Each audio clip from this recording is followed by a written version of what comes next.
Le phloème. Qu'est-ce qu'un phloème? Le phloème est le tissu conducteur de la sève élaborée, qui est une solution riche en glucides tels que le saccharose, le sorbitol, le mannitol chez les plantes vasculaires.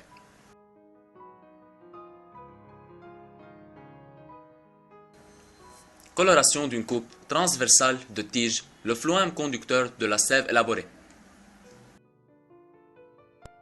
Quel est le rôle du phloème? Le phloème permet la conduction verticale de la sève élaborée, riche en glucides tels que le saccharose, le sorbitol, le mannitol. Le mouvement de sève dans la phloème est bidirectionnel.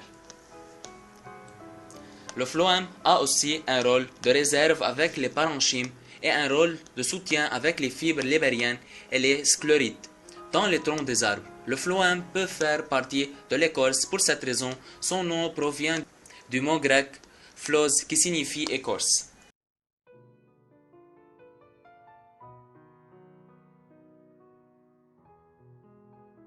On distingue le phloème primaire, formé par différenciation des cellules procambiales, du phloème secondaire à cellules alignées, formé par différenciation des cellules du cambium.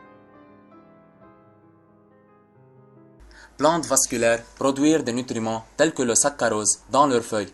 Ces éléments nutritifs doivent ensuite être transportés vers le reste, le tournage ou à l'extrémité des racines où la croissance se produit.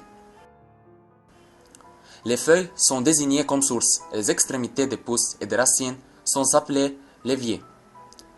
Une source est un organe qui produit davantage de sucre excédant ses besoins et un évier est un organe qui sucre consommateur pour sa propre croissance et de stockage.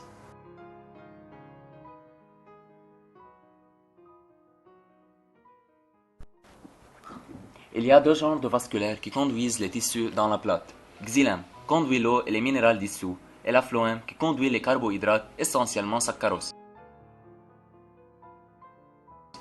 Le transport du sucre travers l'installation après translocation est réalisé par des cellules du phloème.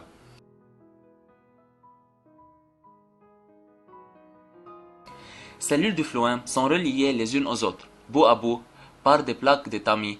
Ce sont des structures préforées qui créent un lien direct entre le cytoplasme des cellules du phloème connectées.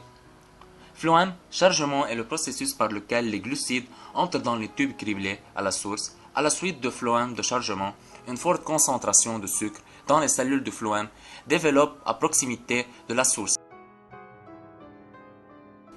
Chargement des résultats du phloème dans un potentiel hydrique réduit en comparaison avec les cellules du xylème adjacentes causant l'onde passée de xylème de phloème par osmose.